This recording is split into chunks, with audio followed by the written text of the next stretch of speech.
pagi anak-anak semua. Bagaimana kabarnya hari ini?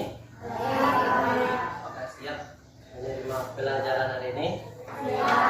Semangat? Mana semangatmu? Ini semangatku. Baik, sebelum kita belajar, ya mari kita berdoa dulu. Ke kelas, silakan dipimpin dan berdoa. Siap, Bro. Kata doa mulai.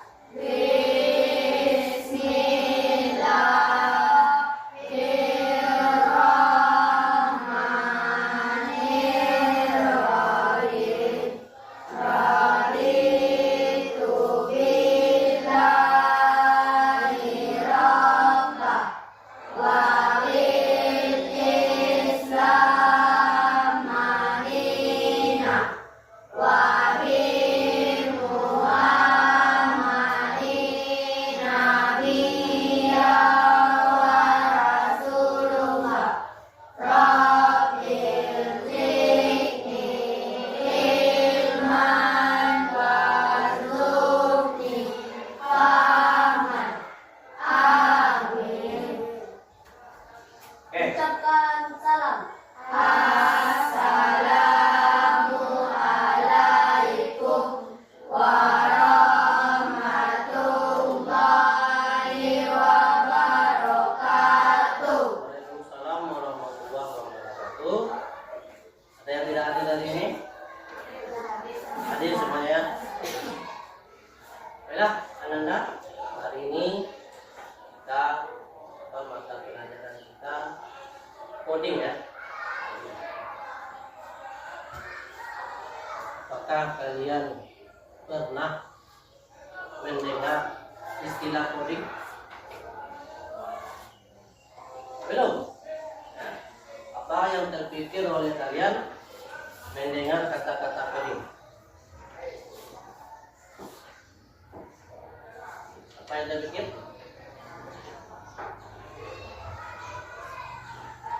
Apa yang kalian pikirkan dengan mendengar atau membaca kata coding?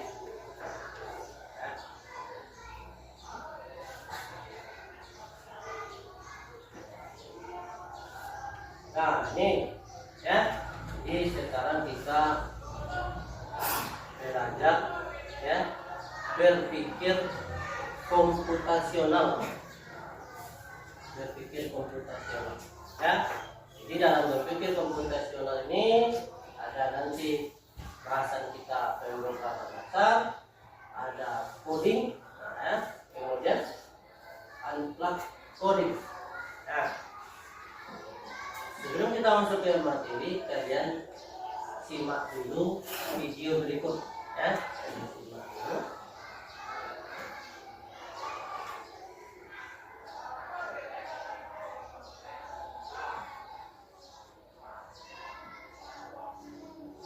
Halo Bapak Ibu Guru, pembelajaran coding akan diterapkan mulai dari pendidikan sekolah dasar. Tapi Bapak Ibu jangan takut dulu. Kita seringkali membayangkan bahwa coding itu sulit, harus menulis baris-baris kode, dan hanya cocok untuk programmer. Padahal, coding di SD bukan seperti itu. Coding di SD bahkan bisa dilakukan tanpa komputer atau sering disebut dengan unplug. Kementerian Pendidikan Dasar dan Menengah telah menyatakan bahwa integrasi pembelajaran coding pada kurikulum dimulai dari jenjang SD kelas 5 dan 6. Memberikan pembelajaran coding pada peserta didik bukan berarti memberikan pemahaman bahasa program kompleks pada anak balita yang menantang mereka pada berpikir sistematis. Jika matematika sederhana dan kemampuan analisis sejak dini melalui metode permainan yang menggembirakan, Jaivo. Mereka ditantang untuk berinovasi secara kreatif dan menyelesaikan persoalan nyata secara komputasional. Berpikir komputasional merupakan metode menyelesaikan persoalan dengan menerapkan teknik ilmu komputer yang terdiri dari 4 tahapan, yaitu pertama, dekomposisi, yaitu memecah masalah besar menjadi bagian-bagian kecil yang lebih mudah dikelola dan diselesaikan. Kedua, pengenalan pola atau pemiripan dalam data atau masalah. Ketiga, abstraksi dengan cara menyaring informasi yang relevan dan penting. Dan terakhir, berpikir algoritmik dengan menyusun langkah-langkah logis untuk menyelesaikan masalah. Lalu, bagaimana cara penerapan pembelajaran coding di SD dan seperti apa contoh kegiatan coding yang bisa dilakukan di kelas? Jangan lewatkan pembahasannya di video berikutnya. Komputasional ya. Bapak akan dia tampilkan dulu apa tujuan kita mempelajari berpikir komputasional ini. Yang pertama, ya, kalian akan memahami bagaimana yang berpikir komputasional itu, ya, dan penerapannya dalam kehidupan sehari-hari. Yang kedua, murid memahami coding dan pemrograman dasar. Ya, seperti yang diceritakan dalam video tadi, coding itu mulai diterapkan di kelas 5 dan 6. Ya, kelas 5 dan 6. Yang ketiga, murid akan melakukan kegiatan unplug coding dengan flowchart. Ini sudah ditampilkan dalam video itu, ya. Kalau di SD itu kegiatan kita unplug coding, ya, kita di kelas 6 kita coding kita tidak menggunakan komputer, ya. Kemudian dari coding ini ada manfaat. Nah, nanti kalian bisa melatih kreativitas, ya. Kalian bisa peluang kerja di masa depan mudah dengan keterampilan coding.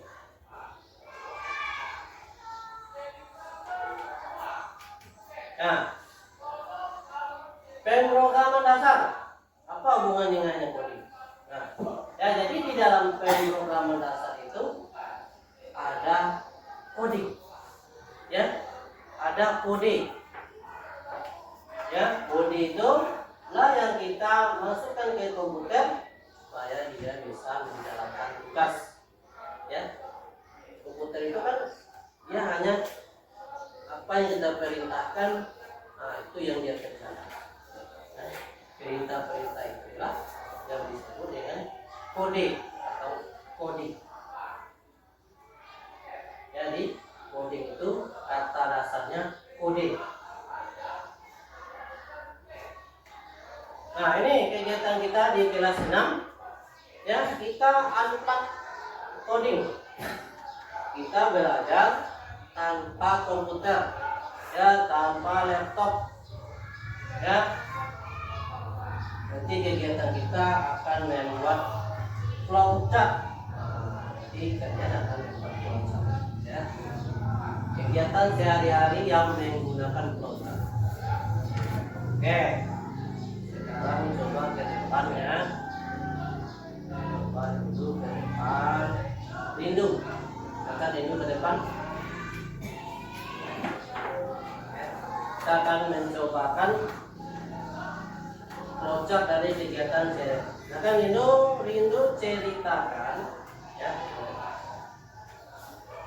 apa yang rindu lakukan mulai dari bangun tadi sampai tiba ke sekolah.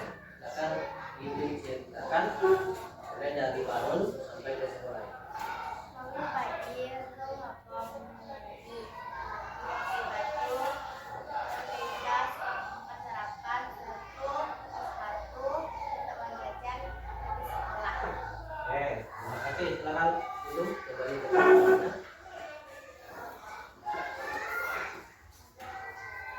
Fikram, coba Fikram ke depan.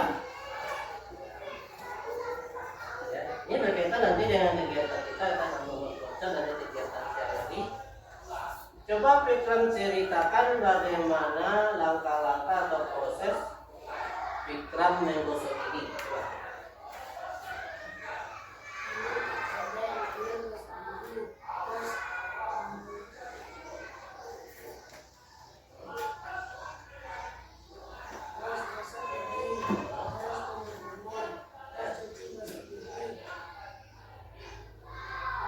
Ya, lanjut. Ya. Dario, silakan Dario ke depan.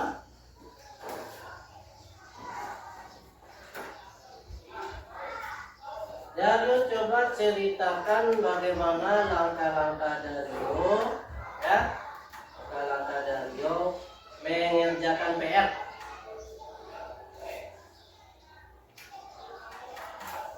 Ini ada PR nih kan. Gimana langkah-langkah mengerjakan PR?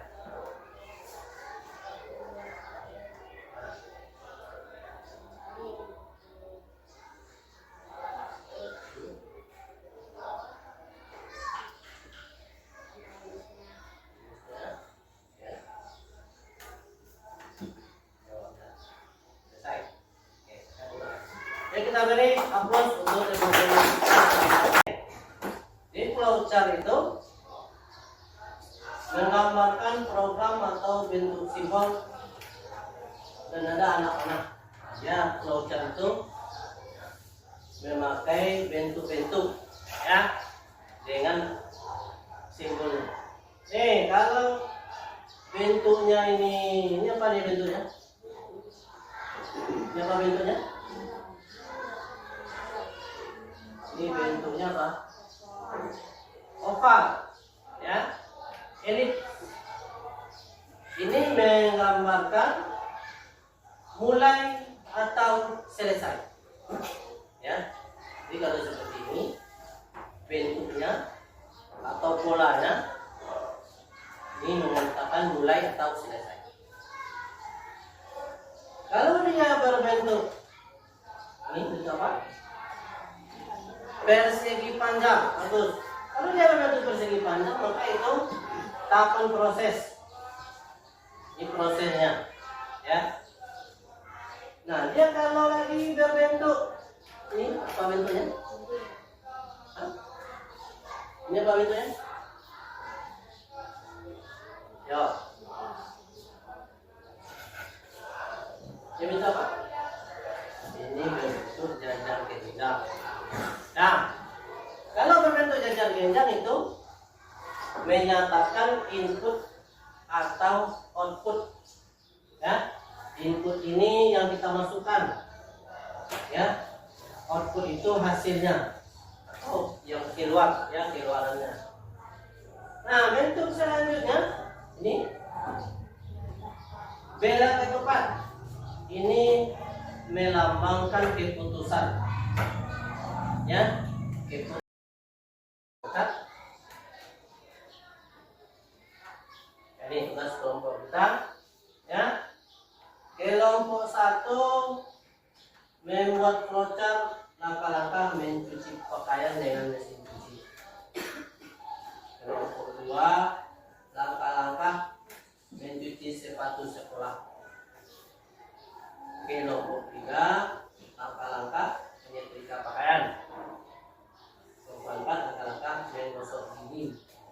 Ini kan kegiatan sehari-hari ya yang akan kita buatkan flowchart. Oke, sekarang kita akan duduk di dalam kelompok masing-masing. Kita sudah masuk ke kelompok masing-masing ya. Jadi instruksinya kan kalian akan membuat flowchart dari langkah-langkah kegiatan sehari-hari. Ya, masing-masing kelompok 1 itu kertasnya warna biru, kelompok 2 warna pink kertasnya, kelompok 3 warna hijau, kelompok 4 warna kuning. Ada yang tahu kenapa warna kertas masing-masing kelompok berbeda? Untuk apa? Untuk pengkodean, bagus dari itulah kode masing-masing kelompok ya. Jadi tidak ada yang sama. Baik, silakan kalian kerjakan buat flowchart dari langkah-langkah yang telah ditugaskan. Silakan bekerja. Ya, ingat simbolnya. Kalau simbol mulai atau selesai itu oval. Ya. Kalau mulai apa? Kalau prosesnya itu persegi panjang. Kalau inputnya itu berbentuk jajar genjang. Ya, boleh bekerja. Yang tidak paham boleh bertanya, silakan ditanya.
Tangannya Putra.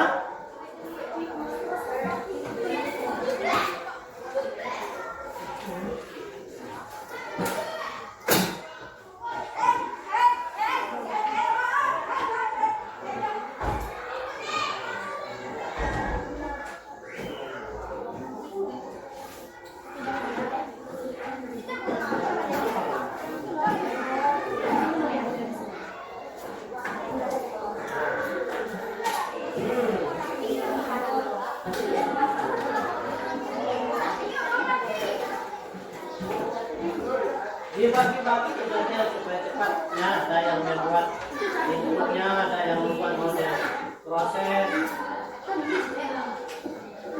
Tulisannya warna hitam ya, Pak, tulisan pada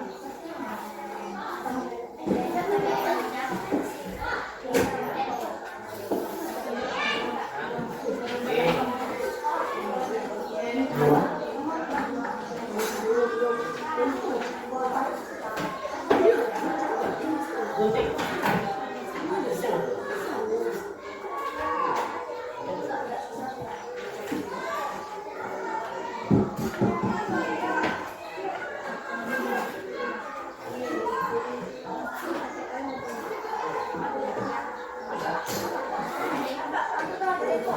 Boleh. Tidak harus sempurna upahnya.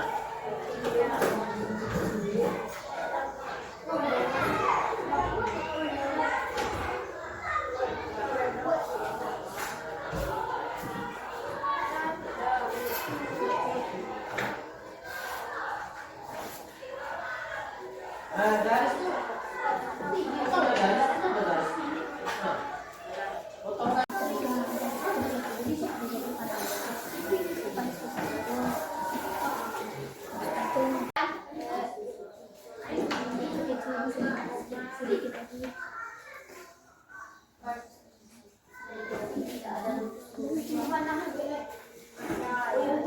garis.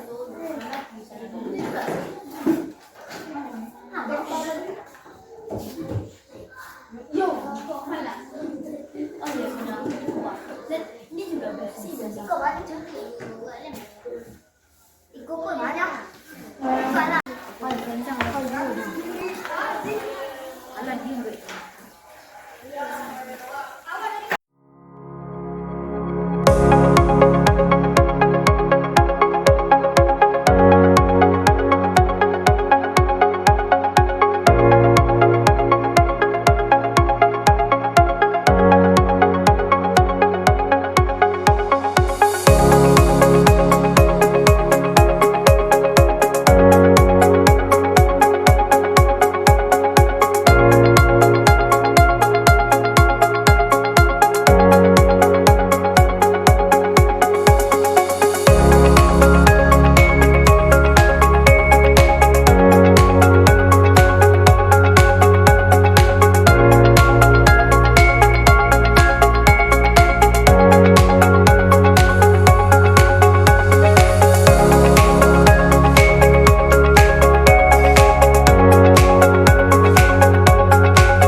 Sekarang kita tampilkan ya hasil dari kerja kelompok ya tentang flowchart yang dibuat. Oke, kita mulai dari kelompok 1. Silakan kelompok 1 ke depan. 3 orang ya, 3 orang. 2 orang yang memegang flowchartnya, 1 orang yang membacakan. Oke, silakan. Kelompok lain harap menyimak.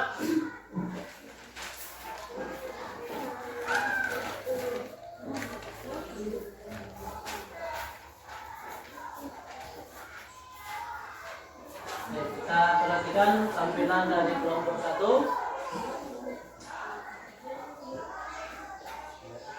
Assalamualaikum warahmatullahi wabarakatuh. Waalaikumsalam warahmatullahi wabarakatuh. Kan?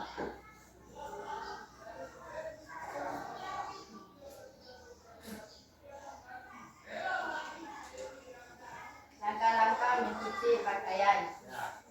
Pisahkan kain berdasarkan warna dan ukuran.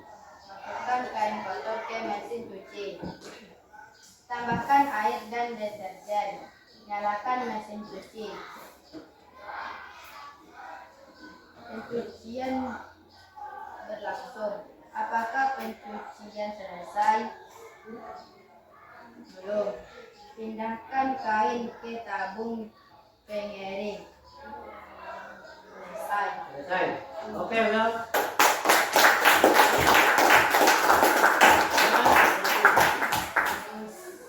Lanjut kelompok 2.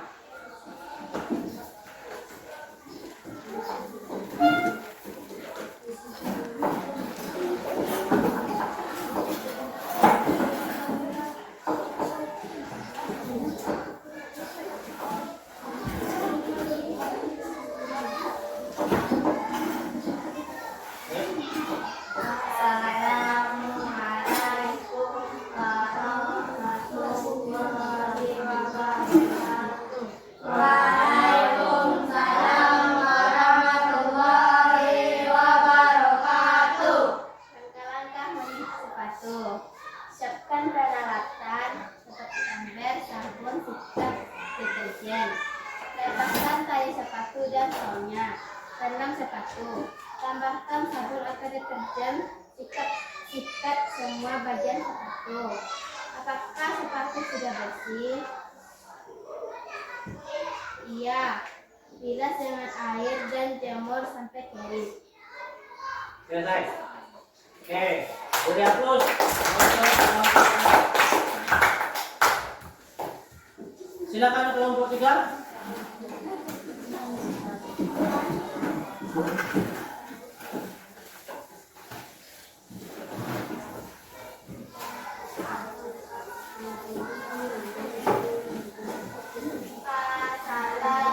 Assalamualaikum warahmatullahi wabarakatuh.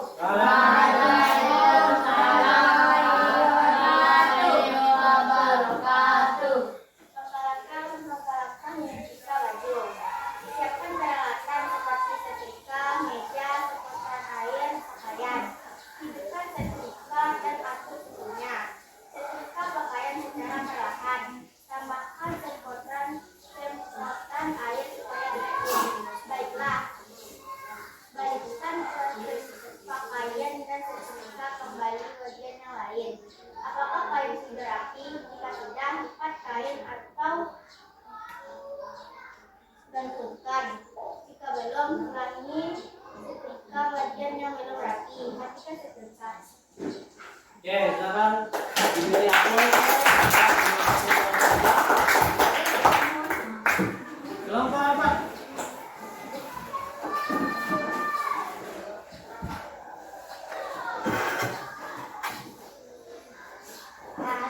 Assalamualaikum warahmatullahi wabarakatuh. Waalaikumsalam warahmatullahi wabarakatuh.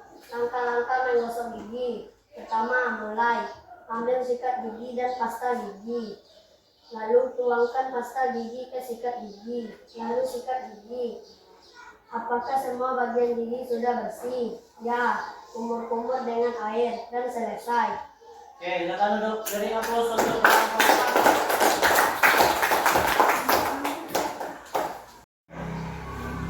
4. Benar itu.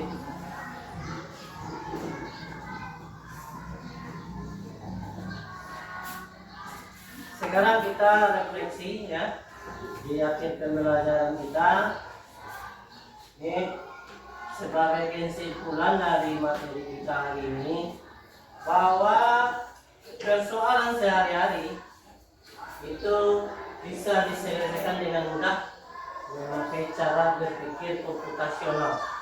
Ya, berpikir komputasional itu bagaimana kita berpikir seperti cara kerja komputer. Ini jelas langkah-langkahnya. Kemudian yang terpenting di sini Anda semua ya sebagai refleksi kita, hal baru apa yang akan Anda lakukan di hari besok setelah memahami tentang coding ini. Ya, masing-masing kelompok harus menyampaikan ya apa hal baru yang akan dilakukan nanti di hari besok itu ke depannya ya, setelah kalian memahami coding. Ya, silakan kelompok 1. Azza, silakan. Saya akan menjadi programmer. Bagus. Ya, Azza katanya dengan memahami coding dia akan menjadi programmer. Ya, itu sangat luar biasa programmer ya. Apakah Azza akan memprogram suatu game, ya, memprogram suatu aplikasi ya. Bagus. Coba lagi. Nih kelompok 2, coba. Kelompok 2. Airin. Saya akan membuat game sederhana sendiri. Nah, ini lagi bagus. Airin akan mencoba membuat game sederhana sendiri. Ya, ini bukan berarti yang lain tidak boleh nanti ya, makanya mudah-mudahan ya cita-cita Airin tercapai. Lanjut. Rindu. Saya akan memecahkan persoalan dengan kerja komputer. Bagus. Nah, ini yang terpenting. Jadi kalian dalam kehidupan sehari-hari hendaklah berpikir seperti komputer. Ya, menyelesaikan masalah itu jangan asal-asalan. Ya, ada langkah-langkahnya seperti yang telah kita bahas. Lanjut lagi. Putra. Saya akan menjadi youtuber. Ini Putra, luar biasa Putra. Besok Putra akan menjadi YouTuber, konten kreator, kan itu yang sedang trending sekarang ya. Jadi kalau ingin menjadi konten kreator, YouTuber, harus paham dulu dengan coding ini, ya. Harus paham dulu dengan berpikir komputasional, ya. Karena berpikir komputasional itu kan mendekatkan kita dengan teknologi, ya. Jadi Bapak harapkan ya kedepannya kalian bisa lebih dekat dengan teknologi yang sedang canggih sekarang. Ya, jadi pembelajaran kita Bapak cukupkan sampai di sini ya. Mudah-mudahan kalian bisa menerapkannya dalam kehidupan sehari-hari dan bagaimana yang berpikir komputasional. Oke, Bapak tutup dengan Assalamualaikum warahmatullahi wabarakatuh. Waalaikumsalam warahmatullahi wabarakatuh.